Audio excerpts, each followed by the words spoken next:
Oh, baby. Oh, you were nice enough to mute your mic. I wasn't going to mute my mic. Oh, it's because I know that, knowing my luck, something stupid's going to happen in the background the second we start playing this. Cat breaking something, some type of glass breaking. What's up, everybody? How's everybody doing? Chilling. Man, my mic is hot as right now. It's right on the base. Let me turn that down. Let me turn that down a little bit. Let's get a little closer. Oh. Where's Jaws?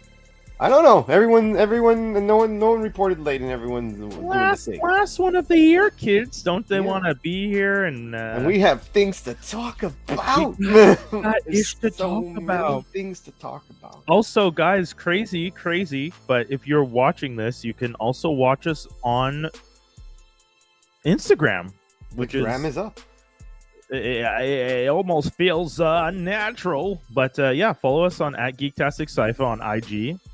And actually, I'm going to change that. I'm going to edit it to just say on IG, because that's where we're streaming now too. So if you guys are following us, if you're like on the run and you want to like just check us out, or if you're having the runs and you have nothing else better to do. Oh no!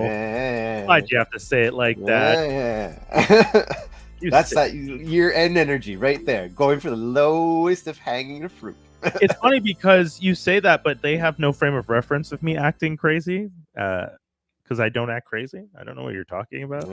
I'm just saying it's the end of the year episode. We'd be acting crazy. We're going to be. Oh, hey, the music's playing again. I was about to say that was interesting. I always forget that it has that loop feature that we don't really need. So we're gonna fade that out and go right into it. Jonathan Majors. Oh, we're gonna do that. I thought we were gonna give maybe the chance for the other guys to come in and maybe do the Dave East first. Well, I was hoping they would. Well, Dave East is something that Skinny and I wanted to talk about. So either way, I'm waiting for Skinny. It's a loss on words. So then Marvel it is. Jonathan, why'd you fuck up? Dude, okay, so the thing with Jonathan is, and this is what feels really unfortunate about this situation. Everything I've read, to me, it really comes across like, and I'm not trying to take away from what he did, and I'm not going to say whether or not he's guilty. He's been found guilty. The February 6th, they're gonna be looking into his sentencing. It is what it is. But when I read up on this relationship, it sounds like these two people were very toxic for each other. They released text messages, they released videos, they released a whole bunch of stuff.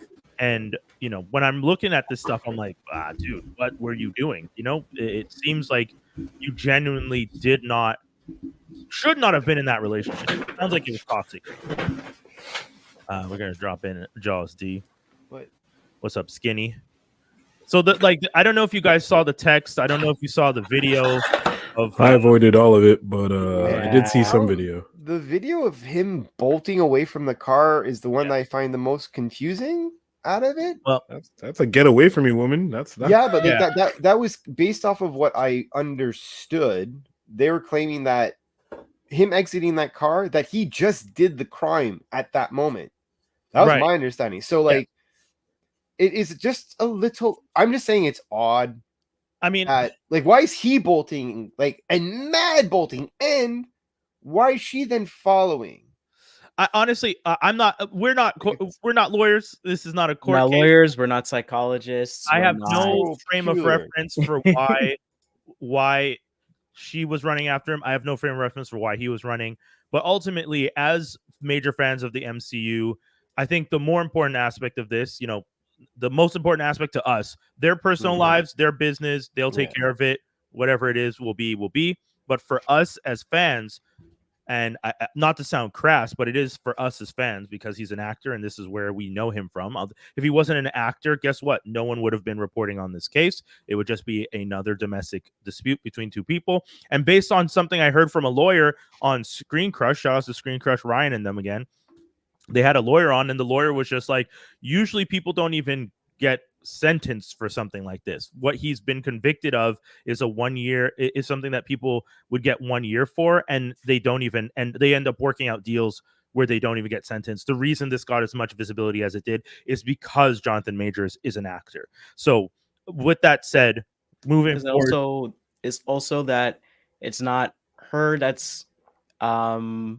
sent it to the court. It's more so, I guess, the district attorney is. So Yeah. it's more Right. so Exactly. them. So Because the know. district attorney, which if I'm not mistaken is an elected position, needs to have these types of cases under their belt for the visibility, and for the district attorney taking down a major celebrity and getting a conviction on them looks good for them, especially if And it's a domestic. and also when you're a district attorney, you're not taking losing cases.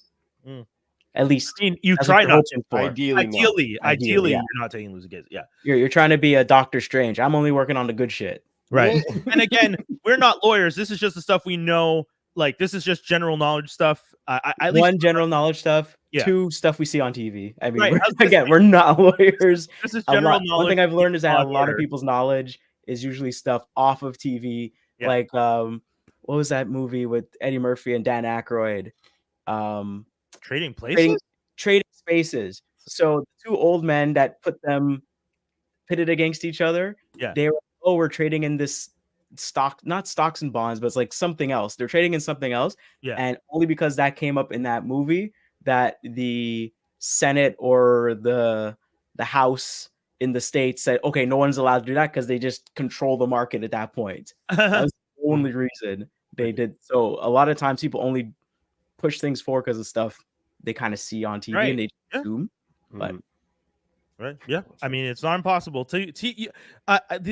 ideally a good writer writes what they know and or what they've researched, and you're not just writing fiction when it comes to this stuff. Like, you're obviously embellishing the stories and making shortcuts for the stories to move forward quickly, because every Law and Order episode, ideally, one of the reasons they used to put the date across the bottom was to give people a sense of a time frame. But I don't know anyone who ever watched the episodes and would actually pay attention to the time frame. Everyone always jokes about the fact that you would arrest someone and get a court case in an hour, and it's like, that works, especially in New York City. Right. Like, nah, man. There's so much traffic violations that need to get pushed through right now, man. All that to say, to the main point. Jonathan Majors fired by Disney, fired by Marvel Studios, let go from the contract. I think we all expected that if he was convicted of the case, he was going to be cut. I think that was pretty fair. We knew that was going to happen. And now it is for Marvel to figure out where they're going in the next phase. A lot of people have been saying that one of the things Marvel kind of already did, if you watch Loki, they weirdly almost wrap up the multiverse saga. It's very odd, but if Ant-Man was any indication of how powerful Kang was supposed to be, when you get to Loki, they kind of go, we're done. Victor Timely doesn't get the thing, doesn't become this guy. And well, I think it's also the concept that, like, again, you're talking about multiple realities and this and that. It's more like Loki became a failsafe for Kang, at least in this part of the universe. It's not to say that you can't, like, I feel like this was kind of what they were going to do anyways, as a failsafe for if they like, let's say, screw themselves with other movies type thing. But it just so happens to be perfect for, like, well, if we wanted an out and to ignore this character for a really long time, Loki's a good reason that we could do that. Because, like, ultimately, like, if we're being honest about this scenario, because, like, obviously we're going to talk about, like, what should Marvel do, right? Personally, I would go with the recasting in the sense that it sets a tone for their current and future employees. It's a good tone to Hollywood in general, I guess, to a certain degree as well.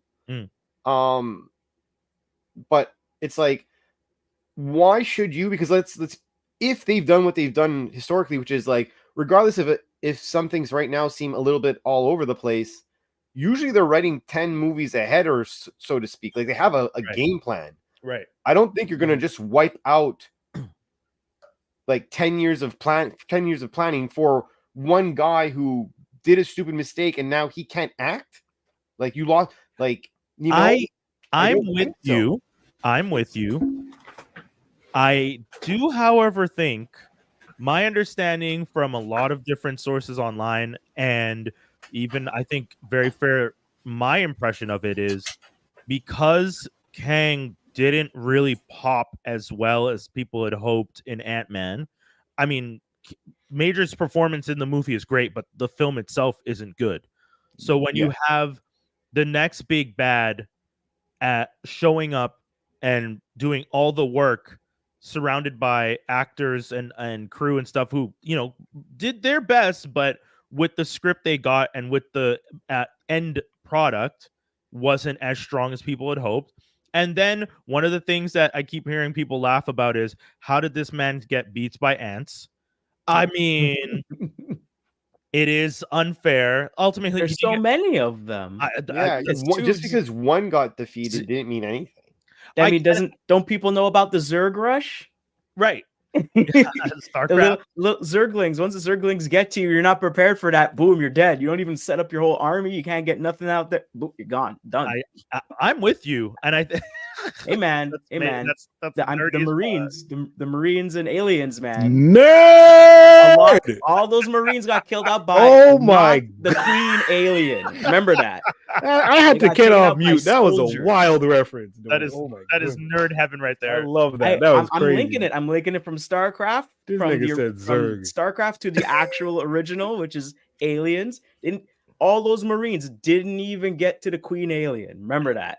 Only Ripley got to the Queen alien.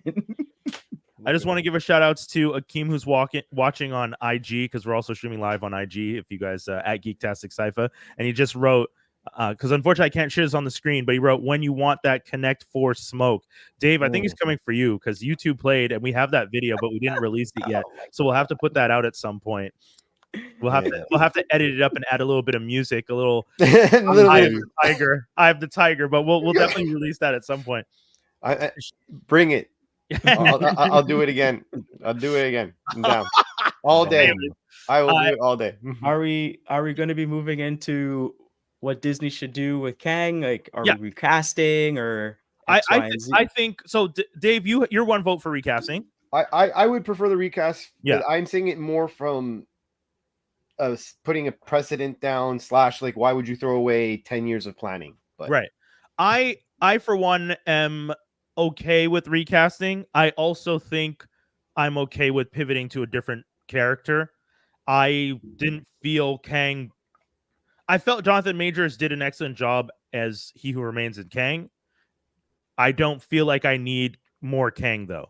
Like, they didn't anchor me in with the character, and that's the problem. Because they didn't anchor me, I'm kind of like, well, if you guys pivot to someone else at this point, I don't really care. It doesn't bother me, and that to me seems unfortunate, because I should want to see the end result of that story. And if the end result is Loki defeated him in the Loki series by just simply not creating timely the first time, then it sucks as an ending for Kang, and hopefully he comes back in later on in the story. Maybe bring him back with a different actor, but right now I don't think they're not even calling the last movie with Kang the Kang Dynasty anymore. They've already said that's not the title. Oh my gosh! So yeah, that was before this, no? Oh, Skinny. Skinny, what you're gonna hit us? Oh, Skinny got an idea. Thank you for the setup, Brian. He won't come back as Victor Timely. He will simply come back as a Nathaniel Richards. But not now. Later, because he's mad. Yeah. Obviously, he got defeated by ants or whatever. So we'll get a similar. Hey, listen, 2 callbacks. Y'all bring back Terrence Howard, and that would be like the most hilarious callback ever. Just to be like, redeem him. Just be like, yeah, years later, it's Terrence Howard who's actually Kang the Conqueror. Great. Thank you. Okay. That's crazy. Skinny. But then calm down. No, that's the man's, because they have Disney money now. That's I'm not even. But then, mad. but I mean, but then he would. So crazy. How would he come back? He would say not how he would come back. He would be like, "You see how much you gave Robert? Give me." No, he couldn't do that. No. I feel like he'd be that mad. Yeah, I feel like he'd be that because again, he signed on, no script. They didn't have Tony yet. They didn't have Guy Favreau. They had he was an originator. Nobody. Okay, he was the first. He was like, "I'm Rhodey. Give me that." I get it. You're Jazzo. I mean, I understand. You come in, you do an excellent job as the character, but you're not the lead. They tell the story. It does well. and then you're demanding more than they're willing to pay. Guess what? They replace you. That's that. But I don't think he's demanding So more. recasting then I is think okay. he's like, hey, those guys got pay raises for the second one. But I mean, I understand the politics and everything, but I don't blame him for trying to get his. But I'm just especially saying, when he was number one on the list. Like I'm in this. And he was number one on the list, but not number one on the call sheet, and that's important. No, and that's why. And also the fact that Robert, remember going into this, he wasn't. Oh, legal. Everyone was just like, I don't know. I get you. And he went to bat for him. No, but I'm bring it back.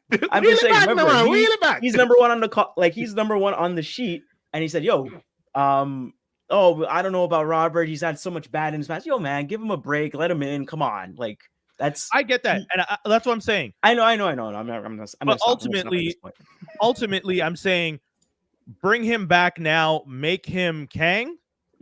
Why not? Especially his legacy. It's like a legacy thing. No one's done that before. Yeah, come back. Get the chance to do an amazing character, bring a whole new energy to the character. You're Terrence Howard. People joke about you in the MCU, but guess what? You get the last laugh if you get to play one of the most influential characters. And on top of that, the biggest joke of it all, you get to come back as a recast of another character. Which black happened to you as a light-skinned man. That's like 3 punches. It's like, ha!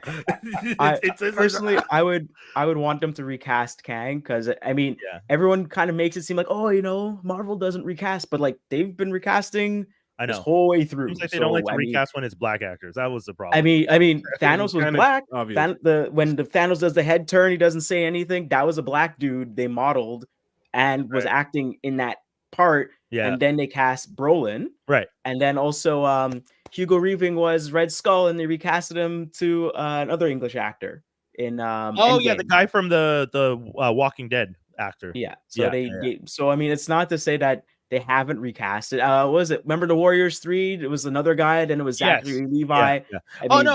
They've done it multiple times. I know. I'm just saying it's not a weird. Oh my god! Right. And it's like, but I do agree that. I don't think Kang has had that big splash and that has that big, what's this lead up going on? Because I mean, it interweaves with the TV shows. And if you haven't watched the TV shows, then you kind of not all that invested. Yeah. And I think most of his big things are in 2 TV shows and the movie, 1 Ant-Man movie. Yeah. And to your point also, the resolution comes now where you don't even see the resolution of the character, because unless you watch Loki, the last thing you know of Kang is he dies getting sucked into that quantum battery. But can we give humans more credit? No. Yeah, sorry. Are you saying you want to give the fans more credit that they should be able to figure out? Not figure out, but we're talking here's these older executives, not spacing anything, but here's these older executives that would be like, it's gonna be hard for general fans to keep up with the TV show and the movie, and it's like, guys, people followed 28 episodes of Smallville every week. People sat there and watched bullshit Game of Thrones to get to an ending that nobody liked. Yeah. It wasn't bullshit until the last season, jerk. there was some bullshit, and we're just gonna have to admit that. But anyways, so I really feel like if you're about it, you're gonna watch Loki and you're gonna watch Ant-Man, and here we go, Wendell. Let's go. Hit us, I'm gonna tack on to what you said, Skinny. Wrestling. Yeah. But okay, I'll let you guys and I'll add my thing after. Okay, so wrestling. I'm saying there's a really good video by what's his name? Max. I think it's Max Landis. Probably Max Landis. I know that. And he talks about the whole length of Undertaker's story. Right. And that is a crazy long, if you're even paying a long story of Undertaker and Triple H. Yeah. He just talks about that. And that's because remember, Triple H wasn't Hunter Hearst Helmsley, the game. He was, I'm prim and proper. Yeah. That old and then English. He became, I'm best friends with Lemmy. He became afterwards. He was like the character from X-Men, the what are they called? I'm looking at them. Hellfire Club. Yeah, he was just very prim and proper. And with the Undertaker, he was an undead possible wizard Oh yeah. And then became a head of a cult leader, then became a badass biker, then went back to being kind of undead wizard guy. Yeah, biker era was cool though. You know, so like I feel people can, like, I too agree with Skinny. People can follow a long form story, and if they need to figure stuff out, well, now we have the internet. We're very lucky. We don't have our friends to kind of tell us stuff in between. I will fun technicality on Undertaker. Fun technicality. Okay, I'll let you finish that. When he was that American badass, before going back to undead, he got buried by Kane in the buried alive match. So technically, he's not the undead wizard, but he's just the undead badass. And Undertaker has never won a buried alive match. He's always lost. Yeah. The match was built around him. How are you losing your own shit? It wasn't own shit. It was first of all, it was you're not gonna have people just bury themselves, and then after the first time, I bet they're like, so you could handle that shit, right? He's like, I sure, and then just keeps getting buried alive. Could he be that's how he became? It's like, how does that? That was the one thing I could never handle. Like, you're actually the best shot. The best freeze frame. The best shot is his hand coming out from the bury from the ground. Just him like, no, I'm not dead. You're supposed to do the burying. Why are you? You failed. That's your first. Anyway, Brian. Okay, sorry. I will say, to the point you are all making, I'll go back to something that Skinny said before. Nerds. Yeah. That's end of the day. Everything you're describing comes down to being a nerd. Essentially being so into something that you're willing to invest the time, and that's the problem that I think the MCU started to realize. They're making their thing they're in trying to make their thing so accessible. They tried to find different ways to meet people where they were. So if some people don't like going to the movie theaters, okay, here's a TV show. We'll give you a little bit of a recap in the TV show so you're still following along. If you're watching in the movie theaters, we'll figure out how to like work it into the story of the movie that you understand what's happening with these characters. If you're watching all of it, cool beans. You get everything all at once. It's like being an OnlyFans. You're getting it all. You're paying that premium price. But at the end of the day, that's an episode title. OnlyFans, this guy. But at the end of the or Patreon, you know. Yeah, they're giving it up on Twitch, boy. Shit. But at the end of the day, the major issue is not everyone is going to want to invest that much time. And secondly, the thing that we all know as comic book fans is when you're when you're reading a comic book, sometimes when you get to that point where you're just like, oh man, I'm so far behind on these issues. For example, Skinny, you always talk to me about the stuff that's going on in X. I tried jumping into at the beginning of the Krakoa stuff. Yeah. I tried. I kept reading, but it's like when I realized, I'm like, wait, so I have to read X-Men something, Kitty Pryde's one where she's a pirate. This Excalibur, Hellfire Club, all that. I'm reading. So you mean X-Men in general? Okay, yeah. But all of them. I was reading 5 titles to get one story. Or you watch Comic Explained. Right, which is exactly the cheat code. But that's super cheat code. Or you have someone else just kind of condense it for you. You give me still images and a voiceover, boy. When it comes to MCU right now, you either were a fan from Jump and you've been continuing, but trying to jump in as a fan now when the product hasn't been as good as it was, and having all these old guards talk to you like, back in my day when we had that first Iron Man, we had some good shit, I tell you. And then you have these kids sitting here being like, okay, well, I jumped in on Spider-Man with these 2 other dudes that I don't even know. You guys also only has the attention span of 11-second video. Fuck that kid. Hey man. I'm not wrong about some that. kids, I'm gonna say this, some kids are jumping in on Into the Spider-Verse, and there's too many. I mean, not too many Spider-Man, but it's just all the Spider-Man. Again, attention span the size of a YouTube video, this long. Like, but that movie, that's it. But I mean, to Jaw's point, at least that movie is just like, we're gonna give you all the Spider-Mans, but we're focusing on Miles. And here's his story with Gwen, and here's his story with Parker B, and this is the story. They just so happen to be involved with everyone else, but we're going to toss in Miguel and we're going to toss in Spider-Woman, Jessica, but you're still only at ultimately 6 main characters you're focusing on, and the story is still ultimately about Miles Morales. But now if I'm going to watch Tom Holland's story and I'm seeing villains that Tom Holland's never dealt with, where are these villains from? Why are they angry at him? He's not even the same Spider-Man. 2 other Spider-Man show up. I don't know these Spider-Man. I don't even know these villain, but I'm supposed to feel something for all these characters when Tom Holland has been my Spider-Man. It's hard. I mean, I think that but I think that's answered by the concept that he's dealing with alternate versions of himself. And then at that point, at the same time, like if you're watching a Spider-Man movie, if Doc Octopus pops up on the screen, you know what's up. Yeah, like you know, too many versions of Spider-Man over the years. There's too many. Yeah, like, but if you don't know who this Doc Octopus, you can be like, oh wait, this one from the multiverse, they have the same. Maybe they're the same thing. But what I'm saying, Dave, though, is when the movie came out, we had already seen the stuff, so we didn't need to rewatch it, but we wanted to.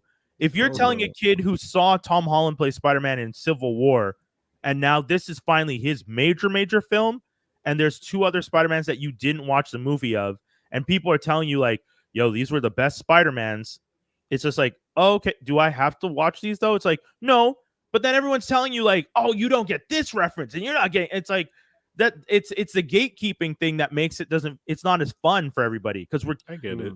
The blockades are also not holding your hand. So if you're about to do that, that's fair. Go do your due diligence. Get yourself a buddy. I mean, I do feel like the kids younger than us or the generation after us are getting things through memes. So not even sometimes they don't even need any of this that are gatekeeping. They'll just be like, oh, that's what this reference is. Oh, and it was me and the boys hanging out, and it's like all the old 60s Spider-Man characters all together, like, and they're like, oh, that's where that's from, and then all the Spider-Man pointing at each other, and then they do it in Enter the Spider-Verse. They're like, oh yeah, the meme, they did the meme. I love that. So I mean, like, people are just getting in at different ways because people on the internet are just feeding it to them. And I hope that popularity can turn into ticket sales, because that's the other major part. And I know I've said it before, and I say this only because the stats show it this way. It's not a personal opinion, but Gen Z does not go to movies. They don't go to the movies en masse. They, especially because of how movies are released now. Like, I just growing up on that. No, Gen Zs don't do nothing, man. The Hunger Games film that was just in theaters is already on Prime so that you can rent to watch, meaning there's bootlegs. Transformers Prime was on Paramount/Amazon within weeks. Yeah, all these. Prime, you mean the TV show? Nah, man. Like, I mean, sorry. The Rise of the Beasts. Yeah, Rise of the Beasts. Sorry, it's Transformers Prime, the good one, the good show. Love that show. But that's movie. So all this to say, when you're looking at Marvel, when you're looking at who you can cast for these roles, where you're looking at the direction of the company, I still say, and I know people think I'm crazy, Feige needs to step back. Feige needs to do the alley-oop for the X-Men, because it will bring him full circle. But once that alley-oop is done, let someone else complete the dunk. No, he needs to get at least 1 off, maybe even 2, so that Simon Kinberg can't come back. I'm saying, let him do the alley-oop. If it's at least getting 1 movie off the ground where he introduces the X-Men properly, and fine. But let someone else make the dunk. Let someone else get to the Avengers versus X-Men that people are waiting for. I say he has to do at least a trilogy, because no, wait. In every X-Men situation, it was like a Bryan Singer, a Brett Ratner.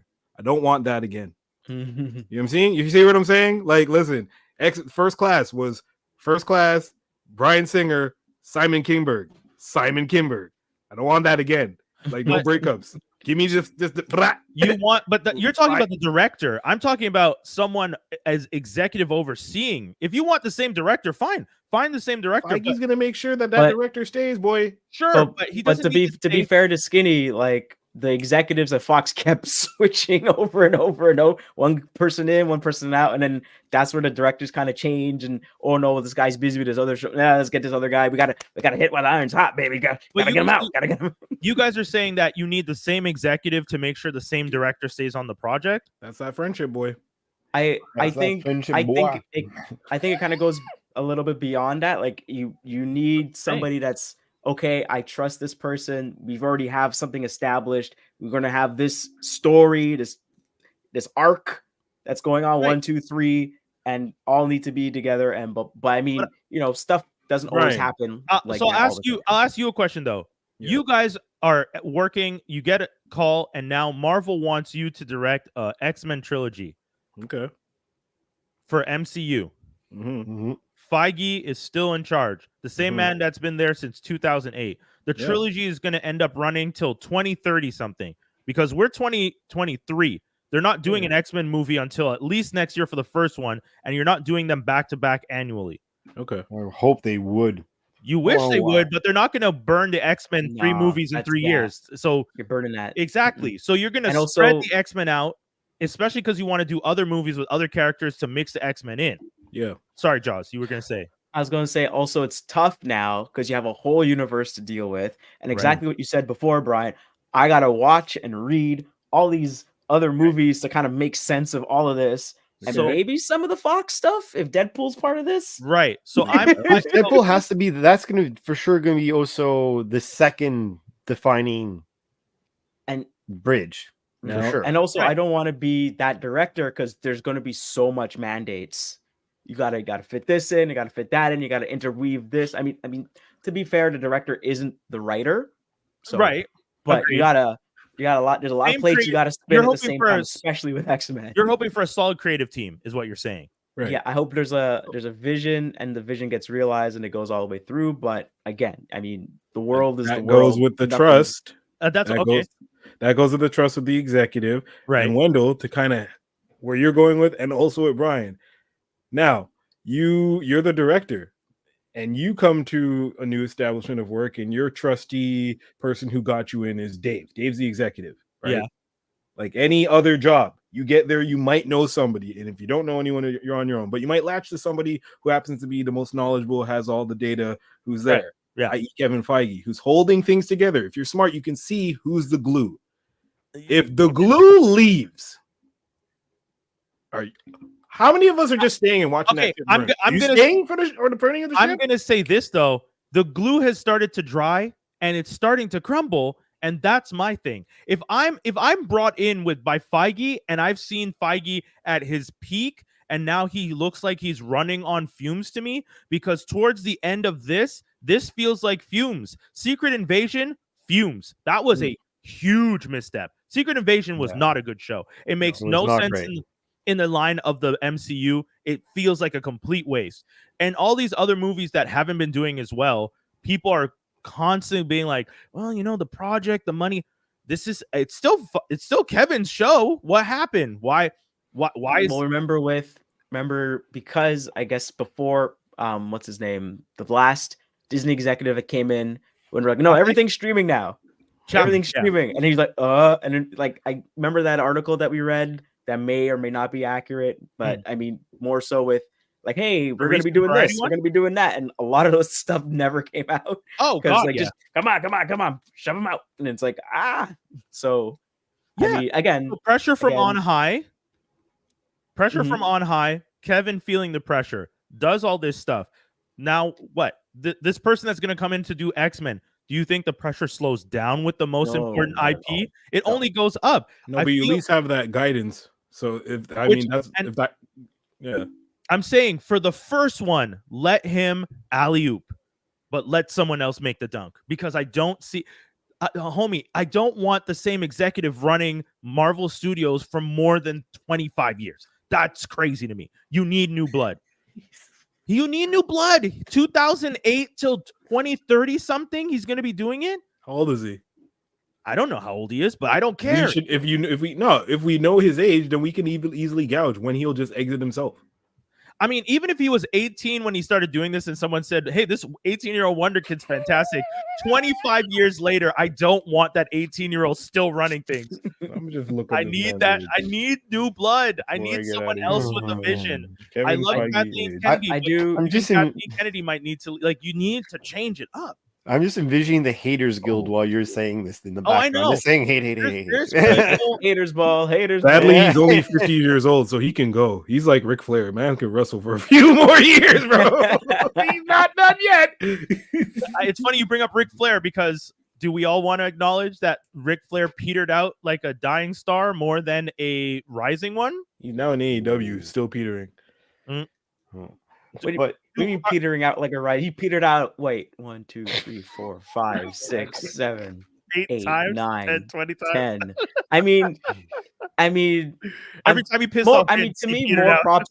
To me, more props to Ric Flair, just because if I'm a kid and I'm going woo, and then I get to be in the ring as an adult going woo with Ric Flair. Oh, that's fantastic. That's insane. Who's the wrestler that did that in TNA with him? There's a lot. Oh, Jay Lethal. I'm specifically talking about the black Jay Lethal, when they had the woo off, was one of the best things I've ever seen in my life, because you literally see, basically, Jay Lethal starts doing an impression. He's a really good impressionist with, especially for wrestlers, and he pulls a Flair on Flair, and you could see the exact moment where like the shotgun of like, this is crazily good impression of me, and he like blows with his mind. Like you see Flair the at one point, you're like, hey, this kid ain't fucking around. Yeah.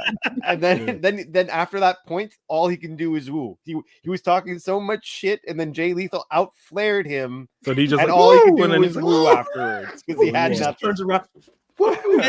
And I think what Jaws is describing is fantastic.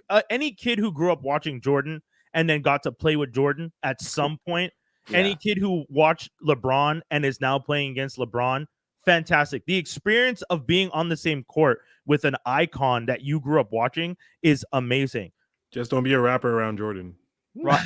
I'm just saying, taking a picture of you rapping. If I'm there watching Kevin and I'm super excited to be with Kevin, that's fantastic. But I also know that Jordan, LeBron, Kevin, and Flair all at some point, if I'm old enough to be on this level with you, you're old enough to might need to sit down. And that is that. I'm not trying to be disrespectful, but that's what you just did. Your arm's still hanging in there. Sorry, Dave. Sorry, Dave. You shocked it. But to scale it back, because I feel like we've gone on a certain degree of a tangent here. I have two questions. Sure. One, if you were to recast, whom? And then, if we say we're pivoting, whom? So let's start off with the recast. Let's go around the recast. Okay, so Jaws, who did you say, Jaws, for recasting? You said Terrence Howard. I didn't say anybody, but I know like the internet's been saying John Boyega, but I don't know if John Boyega wants to go back to Disney after Star Wars. He's just like, I'm not feeling that kind of. That's I have to put everything on my shoulder, and when I'm expecting it to be one way, it gets changed around at the last second because they don't really have a plan. And so I remember seeing people saying John Boyega. I also saw people saying Yaya, who played Black Manta. What was another one? I think some people were saying Black Manta. Yeah, sorry. What's his name? The guy that played Wonder Man. Good point. Sorry. Someone that played this guy that remember the Next Friday and the pimp Pinky. Oh no, I don't remember that. I have to look. The big guy. He's a really old actor though. Like Clifton Powell. Relax. Like he's a bit older. He's older. I don't think that would work. I mean, I do feel like he has that presence, that kind of like, but Meteor Man? No, I'm kidding. No, he's Clifton Powell. If you look up Clifton Powell, you know what I'm talking about. Meteor. No, but I mean, if you're going that old at that point, pick someone more recognizable. No, like I've heard people throw around Denzel. If you're gonna go, which even I don't agree with. I heard Denzel, and I was just like, no, that's a horrible idea. Honestly, if it wasn't for the fact that he was already used, I would have said Michael B. Jordan. Nah, he's. But I mean, he wasn't already used. Yeah, that's fair. No, but I understand what you mean. You're looking same age, same actor type. Same. You have to have a certain degree of a style, because I feel they've given a style, right? So you need an actor who could not be Majors, but be able to be like, there's a certain style of how the character was. You know what I mean? You're replacing the rival from Creed 3. Well, that's the other thing. I was like, it kind of, they've been around each other. Actually, what's his name? The guy who's supposed to be Blade could also do it, but he stopped for Blade. Oh yeah, Marshall Ali is going to be 56 by the time that freaking movie comes out. Oh yeah, it's never going to come out. Yeah, that honestly, they're already going to have to recast his ass. Shit. Mm-hmm. Yeah, Winston Duke, you can't use. Yeah, like they really did run through so many of the actors that are on par with Majors that I'm like, I don't know which one you. Oh, okay. This is gonna sound crazy. I don't think he's done anything. No, I don't think he's done anything. Marlon Wayans? No, David Diggs. Oh, okay. David Wow, Diggs no. is a good actor. Yeah. And he has the same kind of ability to do that kind of clownish, that like, you know how Jonathan Majors, one of the big factors that people were saying like, oh, he really played on his clown training to do He Who Remains. I feel like David Diggs could play that energy. So that's I'm David Diggs. Jaws, you're saying who? I'll say John Boyega, just because John that's the only one Boyega, I have in my head, but David I don't Diggs. think that's gonna. Or Skin- if you can't do Denzel, do his son. I was literally about to say sorry, that. then I'll give that to you. I was literally about to say David? that. I was waiting to say it. But Yeah, yeah, John I was gonna say because is it David? John David. John David. Yeah. John David. So That would be David Diggs, John David, John Boyega, Skinny. Were you serious about Terrence, or you want to throw out a? Nah, okay, so I'm gonna say not him, and I'm just actually throwing this guy's name out because I'm looking for dark-skinned black men. So, man who played Lupin. Oh, dude who played Bishop in the. That's a good one. So you can. Nope, That's a good one. that's my throw. Terrence Howard would be like a crazy like dunk, but it would be like, wow, you guys are something. And they would have to give him a line that says, "You didn't think I'd be back." Yeah. And that would just. So you're thinking Asan Diop. That's his name. Okay, so Asan Diop, David Diggs, John David, and John Boyega. All right, that's our list. And as for pivot, the pivot. And for pivot, okay. No, it's for I'm gonna say pivot. this before Ninja Vanish, and y'all can discuss because bedtime. Hit it. Yeah. Another Richards. Just make it the Maker. Oh yeah, I've seen some people say that too. Okay. Make it the So Maker. for those of you who don't know, the Maker is a character from he's Reed Richards from Earth 1610, where more reason for him to be doing multiversal fuckery. And that's actually a very good point. His universe got mashed up. Even in the comics currently, he's trying to create another ultimate universe because his ultimate universe is gone. Yeah, and he's an evil version of evil son bitch. Yeah. It'd be the great, like Dave disagrees because we spoke about it this morning, but it would make great sense to me to introduce. I mean, I don't see what, like, I'm not denying the sense. The only hard part about it is the fact that people don't know. You would have to introduce the Fantastic Four first. No, you don't, because you don't even need to tell you who the hell he is, because no one knows who the Maker is until like years later. You don't need to do anything about his identity. He's just evil for evil's reasons. He has this big old mask on his head. He's evil.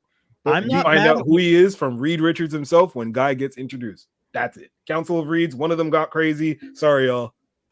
I'm not mad at it. I mean, I think fans would want to know, but I'm not mad at it.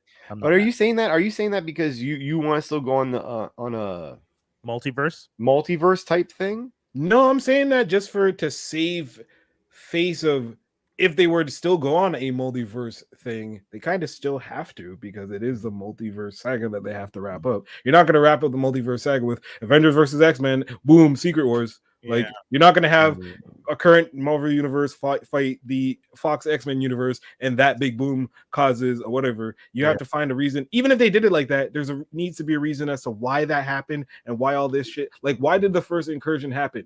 Yeah. Because of the fucking Maker. Right. And then you're like, oh, who did that? Why does Battle World exist? Boom, this guy. Yeah. Also, maybe is it Annihilate? What's the one? Is it Annihilation? He's like a green face and he has like the purple zone. Yeah. Negative He's from the negative zone too. Yeah. So I feel like you could also That's try an interesting one. Negative zone. Again, though, to me, you need the Fantastic Four to introduce the negative zone, because you haven't introduced it. That's a definite. For negative zone, I'd say most definitely need the Fantastic Four. Or at least someone introduces the negative zone, even if it's not that. But someone would introduce it, but you could say you'd have like a reference at the end that, let's say, Reed or someone is like, "What the fuck? How did you get that?" Like, you'd have to have one of those. Because we've already seen a Reed Richards standoff or direction towards. Yes, you've already had Reed Richards technically. Sorry, is that what Doctor Strange? We've already seen a Reed Richards. Yeah, it's true. He's not wrong. That's true. I keep forgetting that. Everybody forgets because dude died, but immediately. Yeah. He died. Man, it could even be him. Listen, like, he can unravel himself. Oh, that would be come back, mash up. Man, John Krasinski playing the Maker, and someone else cast as Reed Richards. Anyways, You're gonna that's piss all off I'll say. some fans. You're gonna Make piss them off feel some. something. Do it. Make 'em Piss feel off something. some. Make them feel. Get out. Get in that hate. Get in that hate. Let's flow through you. Wild. Okay, I'm not mad at that. Annihilator, Maker, Jaws. Who do you have? I think we said it last week. Doom. I guess Yeah, that's the yeah, a lot of easiest. people have Doom. Like meh. Doom. Just leaning that hard. Like oh god. I like how like you're less like fine. Doom, whatever. It's like you're at your house and you like you've played all these video games before and you're like I guess I'll play this video game. You're like fine, Doom, I'll put it in. You know, go ahead, Dave, hit us. Although not so, I don't know if it would work, but sinister in some shape or form. Okay, so that would be wild. I have been seeing people say wild. that if you want to pivot and you hard pivot to the X-Men stuff, you bring in Sinister and you do a whole bunch of shit with Sinister and that ends up affecting the Marvel, like the MCU itself.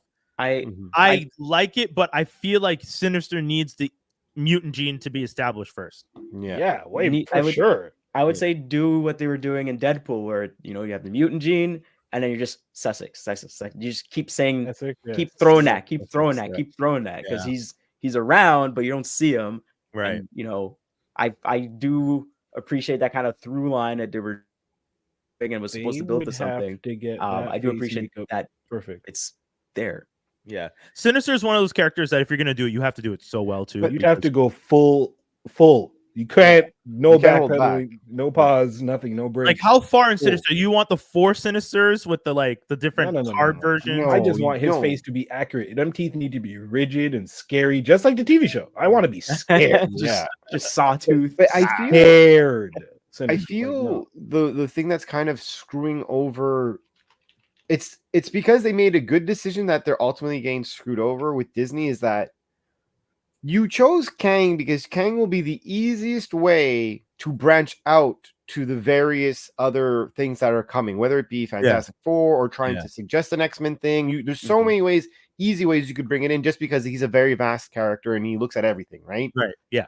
But I think because of this happening, the problem that they're having is like, we didn't have a backup plan, because that was really the ace in the hole, because now all even when you talk about Doom, you're like, everyone's Doom. I'm like, you still need I don't want to see Doom before Fantastic Four. That to me doesn't make any sense. It makes as much sense as the Sinister thing, right? Like they're good ideas. But they're very smart ideas for people who would have a global reach on what they're doing. Well, that's what I was gonna ask. Who are some of the villains that we have that are? Oh, you already did him. Because I saw someone Namor. I would have said Namor. Oh no, you already did that. Yeah, but that's unfortunate, because the version of Namor we got was not the version of Namor that. And don't get me wrong, Wakanda Forever, again, we know not easy with their situation. R.I.P. Boseman. Like, we understood that they had to make a lot of hard decisions with telling that story without Chadwick, and they did what they did.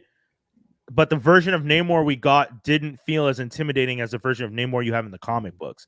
Like, had you been able to introduce Namor as a former ally of Captain America who fought the Nazis, and they just never talked about him because he disappeared, and then you hard turn to now he wants global domination, and he shows up to be a major villain on Earth. Like, when you have that, because you have a King Eternal still sticking out in the sky on Earth, which you could use them as some way in all this too. But if you're gonna Galactus, well, I saw someone write Galactus, but I'm there. I saw that was like one thing that someone pitched out there. I'm like, like again, you could make it that Silver Surfer just interacts with the Avengers instead of Fantastic Four. That's an easy thing to do, but like, you already fucked up Galactus one time. I don't think you need to play around with like the origin story like that. Like, like another thought I had was like somehow link it to the Shi'ar Empire. Ooh, that's a lot. Yeah, the things you could choose one guy, and you could even make up a character. The only thing is, at the end, whenever he's defeated, you somehow link it to the Shi'ar Empire. Therefore, just again exposing to that universe, let's say, but it's also a risky bet. Kind of like how you did Ronin with Guardians. Yeah. But I mean, what you're asking is to do Ronin, what they did with Ronin in Guardians, but then make him a universal threat? Or you're saying introduce Ronin like you did in Guardians, but then the same way the Kree Empire exists is the Shi'ar Empire exists, and the Shi'ar Empire for some reason. Okay, here we go. I wish Skinny had stayed for this. From Dave, what Dave says, you introduce random Shi'ar character X. Shi'ar character X becomes a threat to humanity. The Shi'ar Empire is out there. They get referenced. They come to Earth and they say, we're here to stop the Phoenix. And everyone's just like, what's the Phoenix? And the Shi'ar Empire is just like, we can sense the Phoenix energy. You find out that breach that you had with Photon, or technically not Photon, the breach that you had with Photon in the Captain Marvel sequel, the Marvels, the energy of the Phoenix was felt, and that's why they showed up, but it's not actually there yet. At which point, now the Shi'ar Empires come to Earth, the Avengers are there, they figure out some way to connect the two universes, the X-Men show up from their side, you get the X-Men, the Shi'ar, and the Avengers. That way you don't have to do 30 movies to get to the Shi'ar Empire. You introduce the Shi'ar Empire, and you get to hot step over some stuff, and you still get to bring in the X-Men. What do you say? Wow. It's a wild possibility. I'm not against it. Is it too long? Would it take too long? Because that's my thing. I don't want it to take too long. Well, that's because, but in my opinion, like, and again, movies? For me, the issue is this: is like I'll say this respect. I didn't want the second you told me there was X-Men in the mix. I'm like, I don't want phase 4, 5, 6, whatever. Like, give me next phase after that is X-Men. Yeah. Like, I feel they're sitting too long on it. Like, X-Men is already something that maybe they're like, we want to wait longer so the taste is out of people's mouth. But like, X-Men's been gone and bad for like a really long time. Yeah. And I even the ones when they restarted, like, I didn't mind so much the actors and actresses. Like, I actually like the guy who did the seconds, like both Cyclopses, to be honest with you. I like both of them, but I mean, Cyclops is a character you're supposed to dislike. Yeah, but I'm saying like they doing. He's your boss. You're not supposed to. Yeah. He's the guy that's like, the ship's got to run on time, guys. Dad's not here. Ship's got to run. Yeah. All right. I feel like we went over every theory, every idea. I feel confident that Marvel's going to call us up and start making some decisions based on what we said here today. So I look forward to it. I think we're going to unfortunately have to skip the trailers because we only have that's fine. 30 minutes left. But we do want to mention to everybody to go check out Beverly Hills Cop Axel F, which is going to be coming out on Netflix. The American Society of Magical Negroes official trailer dropped. You should check that out. Marvel Studios Echoes, the Rampage trailer came out, which announced that all 5 episodes drop on opening day for the series. So it's going to be one big crazy day for those. We have Kung Fu Panda 4 and Lisa Frankenstein trailers that are both also dropped. That last one's weird. Diablo Cody. Yeah, I mean, yeah, and directed by Zelda Williams, Robin Williams' daughter. Oh, really? Yeah. Oh, so I forgot his name. Can't find a man, make a man. Yeah. I'll mention this for Rick and Morty season 7 finale. If I'm to judge the entire season now based on the episodes that are available, mid. Oh boy, that's what you said before. Yeah. Take it. Mid. Because Dave, I'm telling you, when you see this episode, it's an episode that should have been done earlier in the season. That's all I have to say. Oh, that's not a good thing to say to me. No, like, I'm not. Because it's funny enough. It's not a bad episode, but it's just if you're gonna end the season on that to me was just like, really? What? I didn't realize that this season. How did I realize there was the finale? I usually watch it week to week, but this was the one week where I just was a little busy. I was like, yeah. I didn't realize that, but no. You know what? If we come back after the holiday, we'll exactly. Because I'd be down to talk about it because I'll have thought about it a bit more too. But go check it out. And I would say Jack Reacher's back, season 2. Go check it out. Shout out to my homie Sandy over at Watch Mojo. We had a great conversation about the series and why Reacher is way better than Tom Clancy's character there that Krasinski plays, Jack Ryan. Yeah.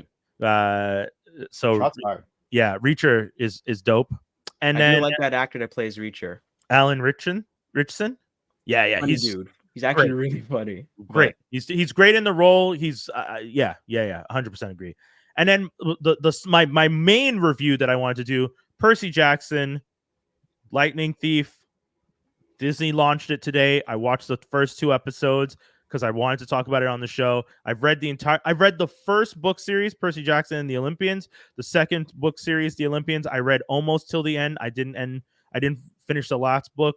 I read the Kane Chronicles, which is the Egyptian mythology story that takes place in Brooklyn across the water, that is still in the same universe. I've been trying to get into the Norse one, and I need to finish. I need to read the last of the Percy Jackson Olympian series to get into the Apollo series, which takes place after all that. Needless to say, there is a lot of content for Sounds Disney. like it. Yeah, Disney. If Disney can do this properly, they have content for years. Now, the actors are going to age out, unfortunately, so that's something they would have to figure out. AI actors, I expect it to be a thing sooner or later. I 100% expect them to start using AI to create like young avatars of actors, so that if a character is like 16 in the story and the actor is like 25, they'll just use the actor and keep using the AI avatar that they made of them when they were younger. I really hope not. I agree with you, but you can't have you're not going to replace the actor every couple of years. The human race doesn't need to be lazier. I agree with you, but they're not going to film these shows back to back to back to back so that you could release them for years, because the technology is going to change. So they don't want to do that. So they're going to figure something else out. And if you're going to do Percy Jackson, the character is like only 18 or 19 by the time you get to like 9 books later. So I would just assume they would do an animated series and just be like, all right, cool, this guy's this age, and but they already started live action though. That's the thing. Yeah. All this to say, I love Percy Jackson as a character. I love Greek mythology. All of you know that. I think Greek mythology and comic books are the same damn thing, just modern day version. So, what did you think of the first 2 episodes though? Love them. Love the episodes. The minor changes that they had were inconsequential. I didn't feel like I lost anything. I a little bit of the motivation changed. Like they changed why a character does something here, why a character does something there. But Annabeth, our young black actress playing Annabeth Chase, who's Athena's daughter, fantastic. The energy she comes in with is exactly like the character in the book. At one point in the book, someone uses Percy as bait for another group of kids to chase after. Annabeth is the one that's doing it. And when you watch that scene in the TV show, it is so good, because she then looks at him and it's just like, he like looks up at her and he's just like, were you here the whole time watching? She's like, yeah. And he's like, and you didn't help me? She's like, no. And she's just looking at him like, nigga, why are you asking these questions? You don't understand. What did you think this was? When I told you good luck and disappeared into the woods and left you on your own during a war, like a capture the flag battle in military, like ancient Greek military attire, and I dipped into the woods, what did you think I was doing? You are bait. That was what you were, you idiot. Deal with it.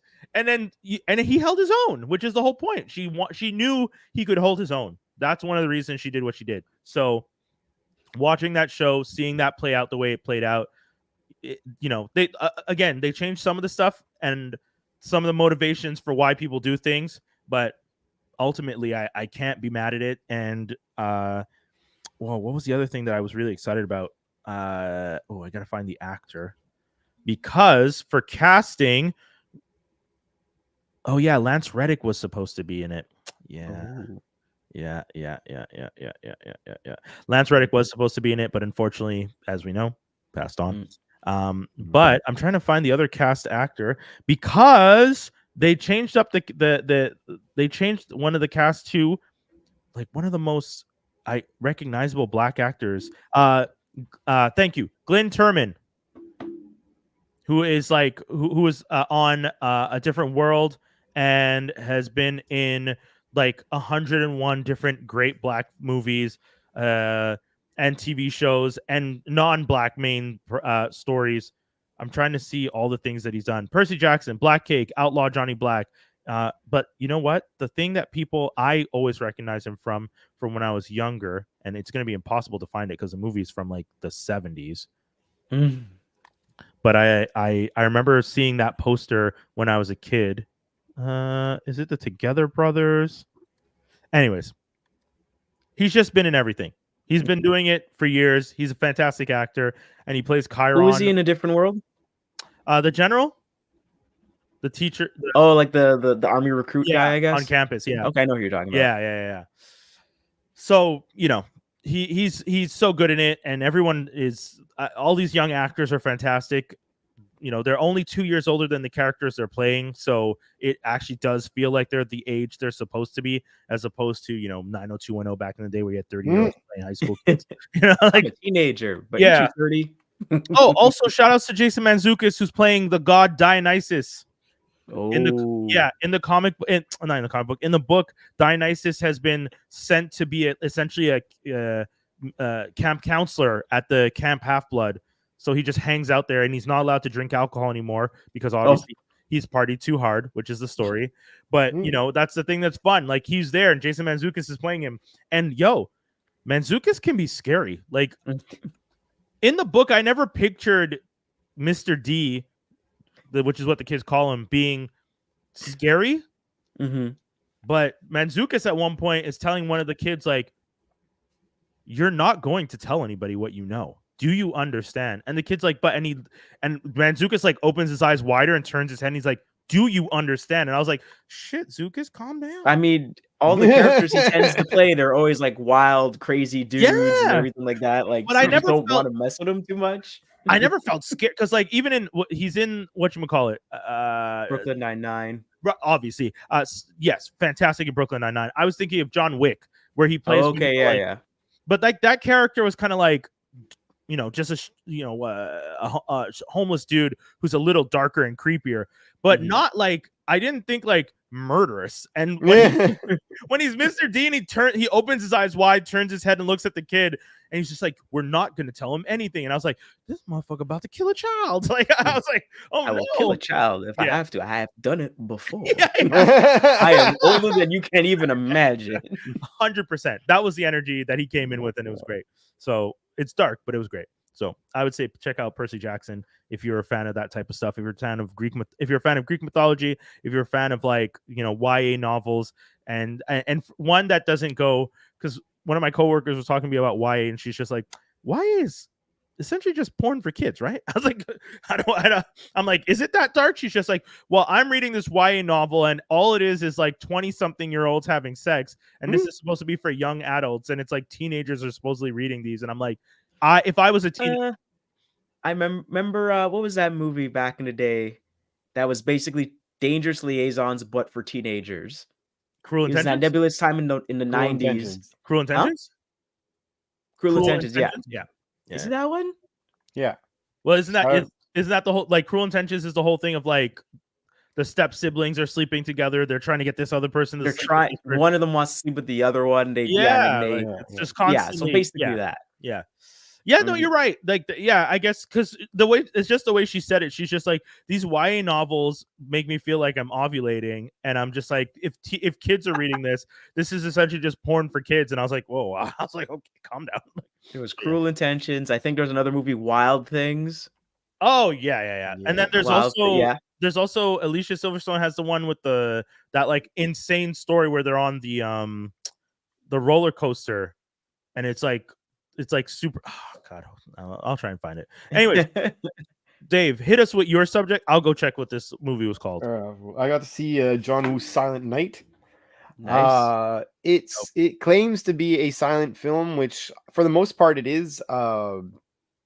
It's pretty good overall. It is a bit of, it feels like a little bit of a ripoff of Punisher to a certain degree. Oh, interesting. Not gonna lie. I mean, everything's derivative of Punisher, to be fair. No, but it's revenge movie.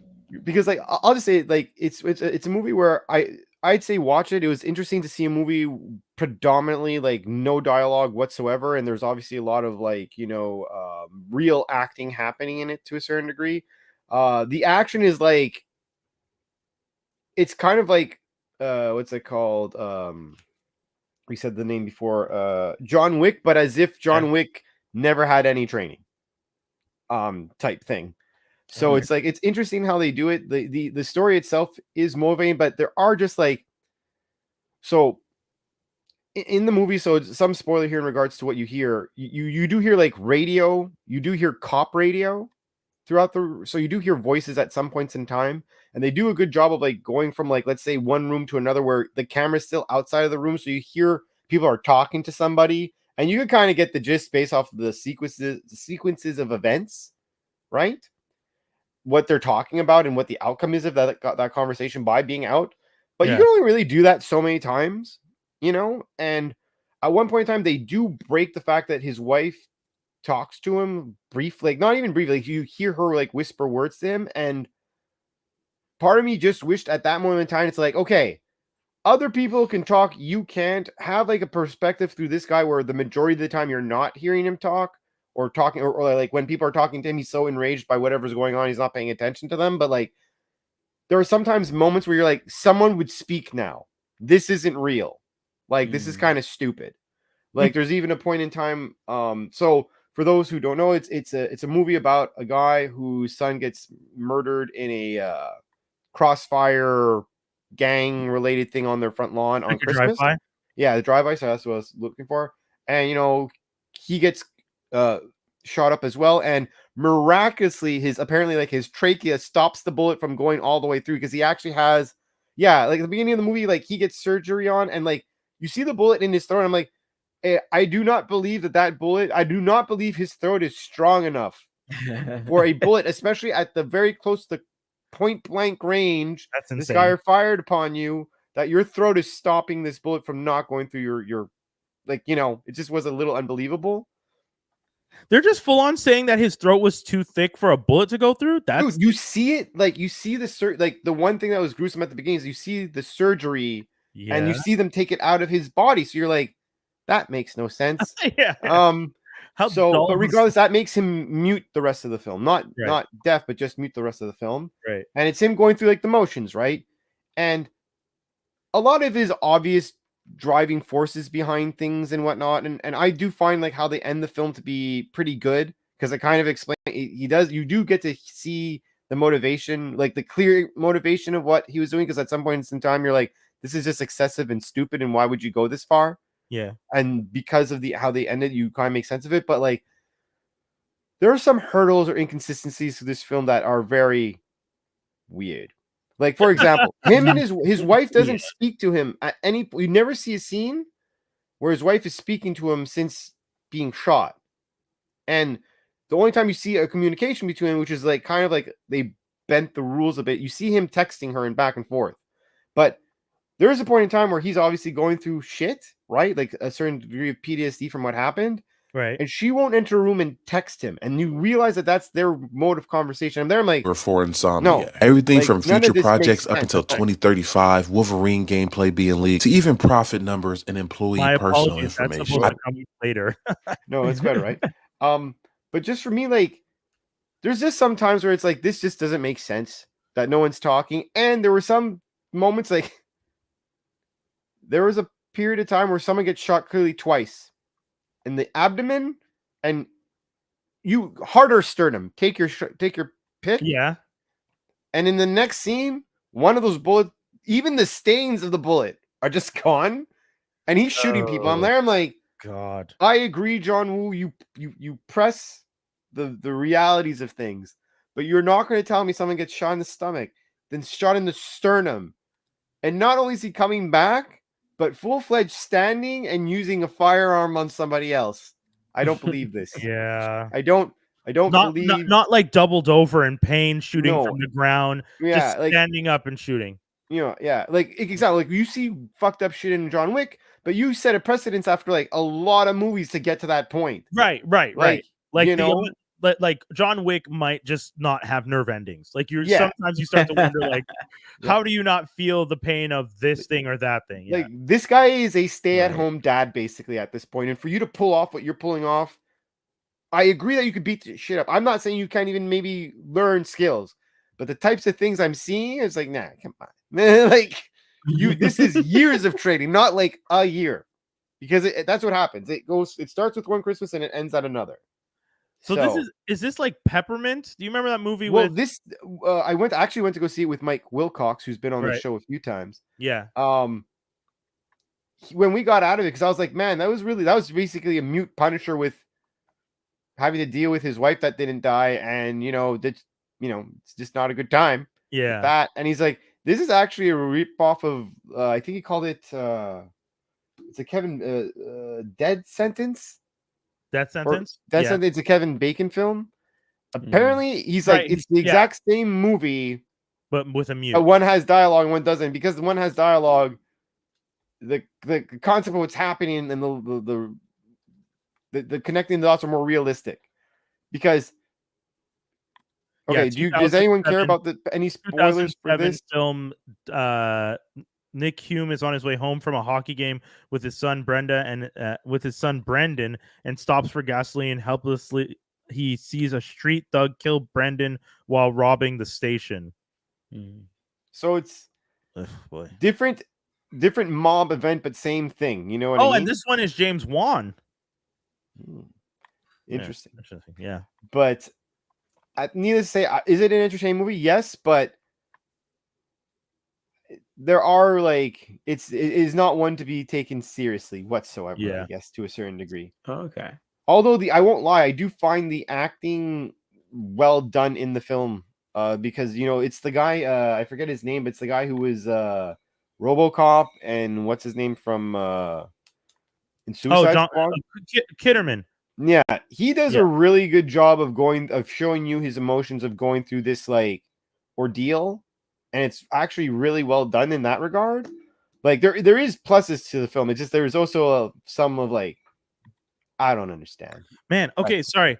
Because the fact that you were saying all this stuff feels so heavily like Punisher, I wanted to check when Punisher came out. So he comes out in 1974. But I mean, when did Death Wish come out? When did Well, that's what I was gonna say. Death Sentence, the book that the movie you're talking about is based off, came out in 1975. So comes out a year later. Because it really does. All these things do sound like they're pulling from the same trope. Jaws, what was the title you said? Death Wish. You said Death Wish. Which is it's always man gets family gets murdered by a bunch of thugs. Man gets mad. Doesn't find justice in the justice system. Right. Becomes a vigilante. Just a dude with a gun shooting up everybody, and he's the hero. So Death Wish, the novel by Brian Garfield, that the movie is based off of, came out in 72. That movie comes out in 74. Death Sentence, which is, it seems like a sequel series, comes out in Death Sentence is a sequel to that book series that comes out in 74, in 75, then gets turned into a movie in 2007. So I think Jaws hit the nail on the head. It seems like the origin of the kind of Punisher archetype falls back to this Death Wish thing, because it's Death Wish and Death Sentence seem to be exactly in line with what we were talking about, even to the point that I would say this almost feels like it inspires Punisher, because if it comes out in 72 and then Punisher is 74, that this all feels like it's coming from the same tree. Yeah, probably doesn't fall too far. Yeah. Interesting. But needless to say, go see. I would say go see it. Do I think it has much rewatchability? No. I thought it was going to be like a Christmas, because remember, was it last week that I was saying watch Violent Night, and then watch Die Hard if you want to do your Christmas themed? Well, that's the thing, is because it's but I wouldn't even call it Christmas themed, because the only thing. No, but I won't. Let me finish. I won't touch it. Let me finish. Yeah. Yes, there's a murder that happens on Christmas. Yeah. But then 80% of the movie is not on that day, and it's not on the last day of the film, which is there's a significant chunk. If anything, it's a holiday film, because that's what they actually do throughout the film. Right. They pause at the holidays. So I'd say it's a holiday film. Like every time they're jumping in to show you his progress, it's at the holidays. Like Thanksgiving. Yeah. What was that Batman movie that did that? Calendar. Long Halloween. Long Halloween. Yeah. Okay. You know, they had like, I found the stops, at least if I remember, they had like, because I know they had one in April, which I thought was like April Fools, if I wasn't sure of the date that they were putting on the calendar. Definitely one was Thanksgiving. I forget what was in between them, because they had like a few montages of his ability of his learning of dealing with it, right? So right. Yeah. But and again, the movie has very little dialogue. None other than hearing. I'll spoil it. Other than saying it's okay, one time, yeah, or something equivalent to that from the wife to him. Other than that, it's you hear the radio, like, you know what I mean. So there's dialogue on the radio. There's dialogue on police scanners, but you never hear someone talk to somebody else. Yeah, but you do hear the sound in the movie, like let's say a car driving and all that stuff. Guns. Yeah. You have everything. It's just it's like a series of events that you're following a guy who just so happens to never interact with somebody. Interesting. All right. I mean, interact on a speech level. I that sounds exactly like what millennials and Gen Z would want. A full action movie where you don't talk to him. No chance of me being awkward at all. Exactly. All the Gen Z people I know keep being like, I was out with my Gen Z colleague the other day for work, and we were going somewhere, and I was just like, oh, my buddy lives around the corner, I should call them. And she's just like, you're just gonna cold call your friend? And I was just like, yes, because I'm an adult and she's an adult and I could just call her. And she's like, that's just weird. I would never just call my friend. I'm like, yeah, because you're remember Community? What did you There was an episode where Britta, I think she was seeing a carny that every time the carnival comes around to town, her weakness. So they got the carny's phone, Troy and Annie. Yeah. And then they started texting Britta back. They're like, no, don't come see me, this, that, and the other.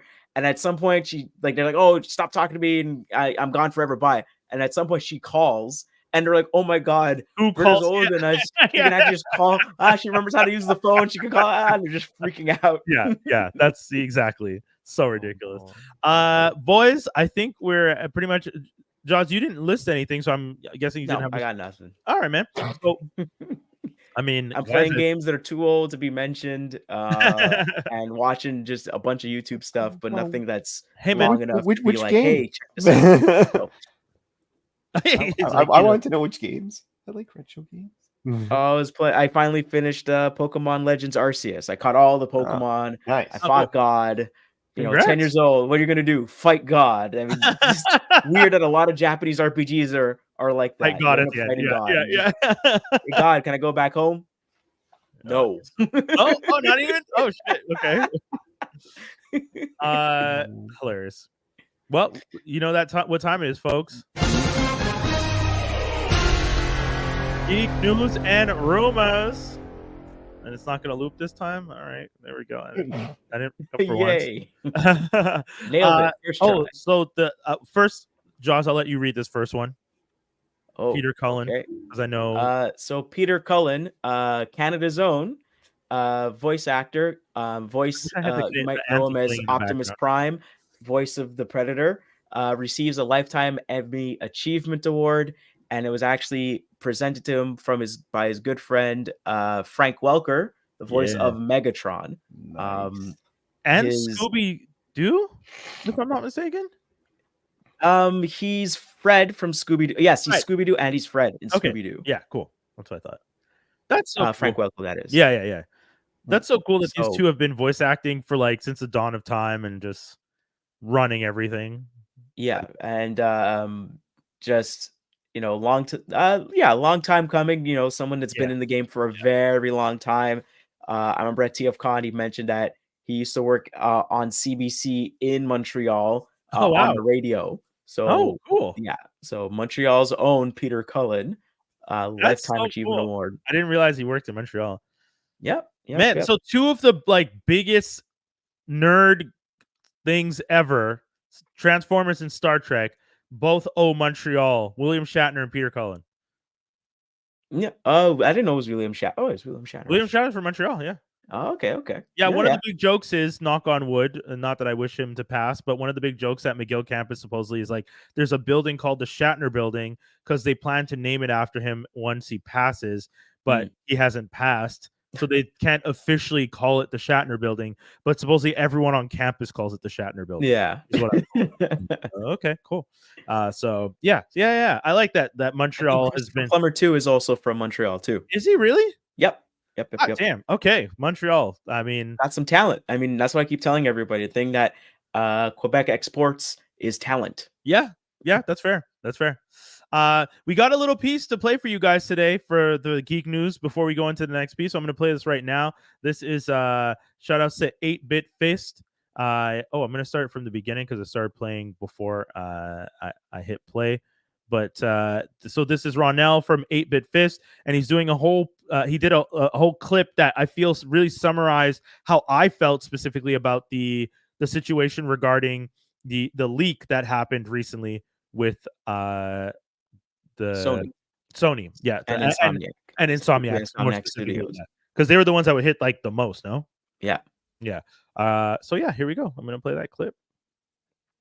It's over for Insomniac. Everything from future projects up until 2035, Wolverine gameplay being leaked, to even profit numbers and employee personal information. I think it's safe to say that this does no good for anyone. I don't care about a game that's coming out in 2035. I barely care about a game that's coming out next year. Maybe there is something to be said about the Wolverine gameplay, but honestly, gamers can't wrap their head around an unfinished game. And outside of the occasional die-hard console fanboy or investor, why would I care about profit numbers? And employee personal information is just sad. I think we can all agree that this leak has done more harm than good, which makes it extra weird to me as to why people like IGN are spreading the leaks, not just reporting on the fact that there is a leak, but spreading them. Because just to remind you guys, these hackers didn't do this for some sort of down with the man, for the people moment.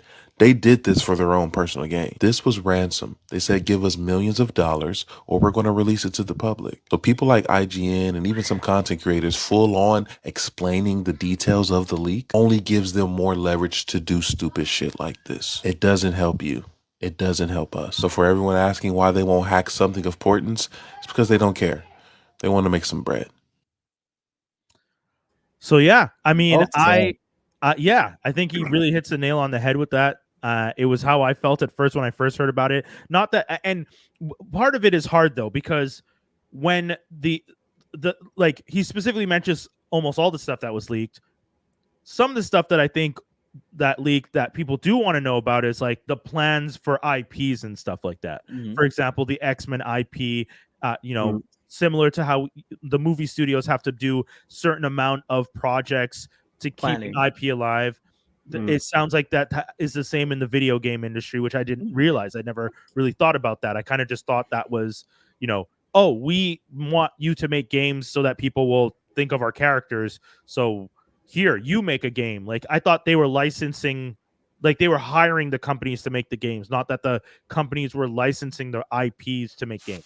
So I learned something new already from this leak.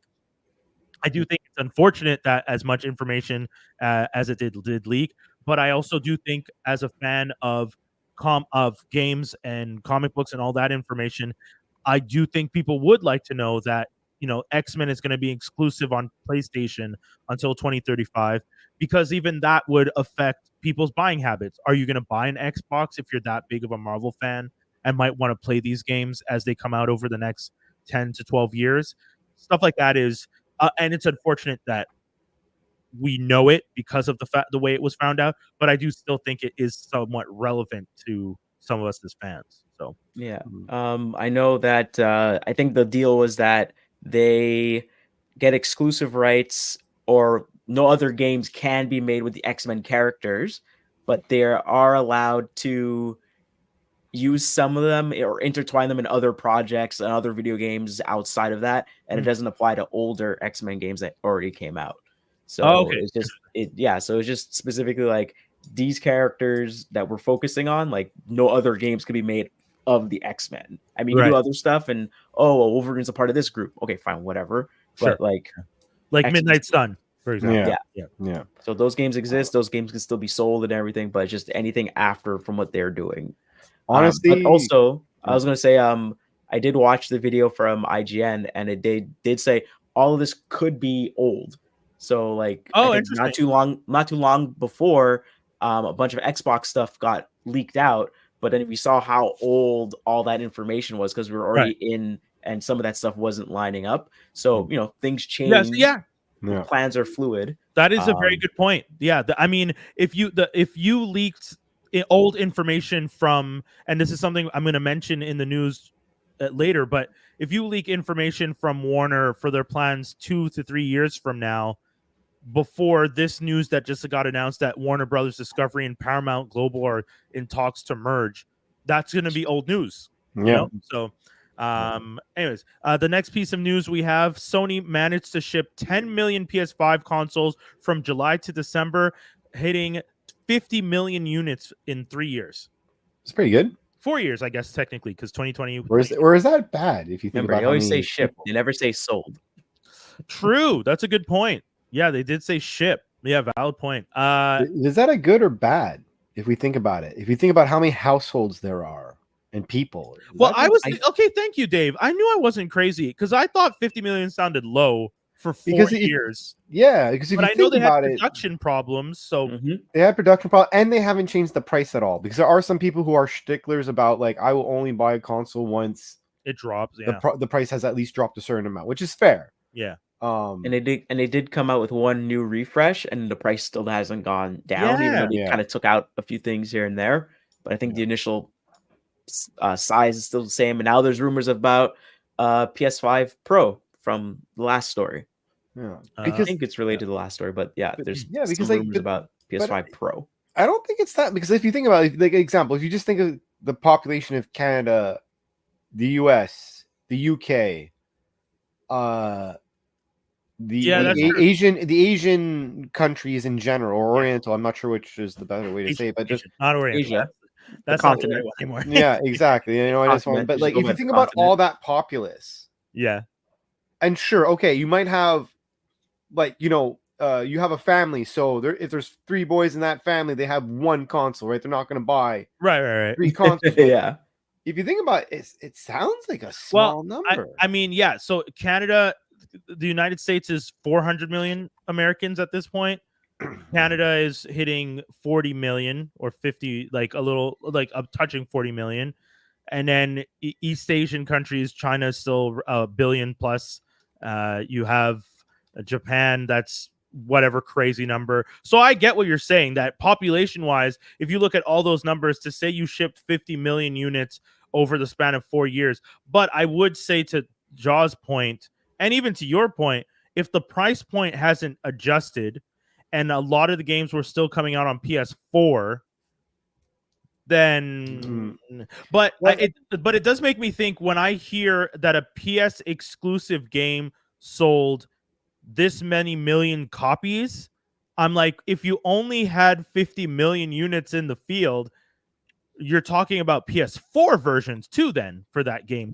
Well, I know they usually include depending on the company, they'll include all the various consoles they have out, the PC version of it, and they'll count the digital sales.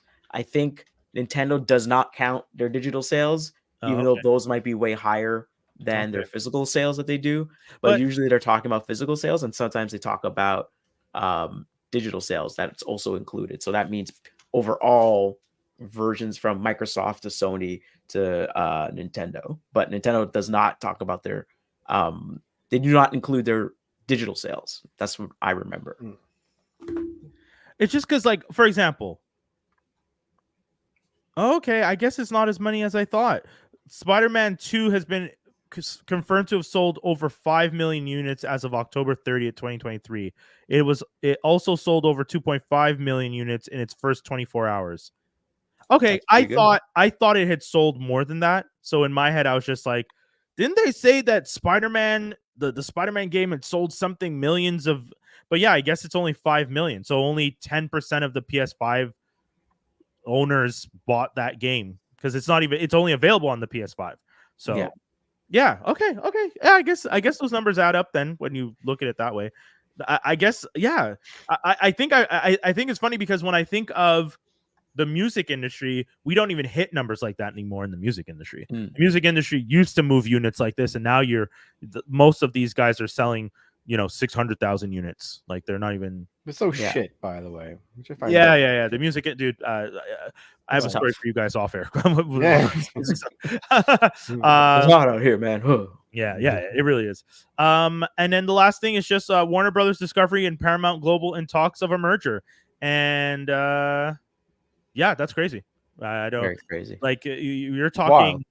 You're talking like in the article I read, they were saying that if these guys were to merge, on the film side, Warner Brothers Discovery would acquire top-tier properties from Paramount Pictures, including Terminator, Transformers, Mission Impossible, Top Gun, A Quiet Place, Teenage Mutant Ninja Turtles, The Godfather, Paranormal Activity, Scream, and the Star Trek franchise, just to name a few. Warner Brothers Pictures already includes a stable of DC extended universes, Harry Potter, and Lord of the Rings. And then on the TV side, if there was a merger, it would be Warner Brothers Discovery's cable lineup includes CNN, HBO, TNT, TBS, Discovery Channel, Cartoon Network, Food Network, HGTV, TLC. Paramount also includes CBS, Comedy Central, MTV, Nickelodeon, and BET. Meaning, comedy, you would have the Cartoon Network and Nickelodeon all under one roof. I don't want it. That's too. And then they'll just start closing shop all over the place. Oh, we don't want. You don't need that. We don't need that. Yeah, like that's too much, man. Yeah, I don't want it. I don't want it either. But I was listening to a podcast, the Town with Matt Bellany, and he did mention that if there were ever going to be two that would merge, because of the Department of Justice, I think it's the Department of Justice, they wouldn't allow Paramount to merge with Disney because of ABC. You can't own ABC and CBS, and Universal Comcast can't own CBS, so those guys weren't going to merge. So the only other big player on that level would have been Warner Brothers Discovery. And I don't think the who's ever specifically focusing on mergers in the government, I don't think they would even let it go through, because they let the Warner Brothers go through, and then it's going to be a great thing for everybody, and then they got rid of a bunch of stuff. And I agree with you. I do agree with you, but I'm hearing that department fucked up something last time with the Microsoft Blizzard. Microsoft and Activision. Yes, so supposedly something that they did for that, because they came in very weak. They were coming after it, and it went really weak, and they didn't know that a lot of Microsoft games aren't on the Switch, and they brought up Nintendo, but they're like, well, we're not on Nintendo at all. Like, Nintendo's not even a separate thing, and even the judge was like, these guys aren't on Nintendo, so Nintendo's a non-factor. Exactly. So from what I understand, one of the reasons that they might be able to try and get something like this going is because the blood's in the water on the fact that they went so poorly on this last attempt with the video games, the video game thing. But I feel like they might be a little bit better because it's not video games. Video games, a lot of people don't know anything about video games. Yeah, but if you're the government, you're supposed to do the research. That's not an excuse. You can't say you're you're a government agency trying to defend why this shouldn't happen, and you didn't do the research. That's bad. That's bad business. But it also seemed like everywhere else in the world, it was kind of going through pretty fine, which is So I don't know. We'll have to wait and see what happens. Especially the EU. The EU is usually like, but I think the only thing they had to do was separate, and Ubisoft in the EU gets to publish their games. Yeah. I mean, hey man, we'll see what happens next. But hopefully something happens before the beginning of next year, because this is the last one of the year for us, guys. Ending off 2023, December 20th. It feels like a good one. The shortest day of the year is tomorrow, I think, right? Yep. Yeah. The solstice, the winter solstice. Solstices. So we'll sign off, and then we'll come back when the days are longer and brighter and sunnier, and we'll have some more nerd stuff for you guys. Thanks for tuning in to another fantastic edition, if I do say so myself, of Geektastic Cypher. Jaws, what do you want to tell the people? Don't forget to check out the Toy Armada podcast and Transformers Slag. And this weekend will be the year end, the top toys of 2023. Oh, dope. Yeah, see, I mean, it's that time of year, man. It's wrap-up time. We'll probably start the year off next year with talking about some of the stuff that we love from 2023, because we're not going to get to do one before the end of the year. Dave, anything you want to tell the people? No, just happy holidays and be safe. Yeah, happy holidays, folks. Peace, everybody. We're out. Holidays, bye. Peace.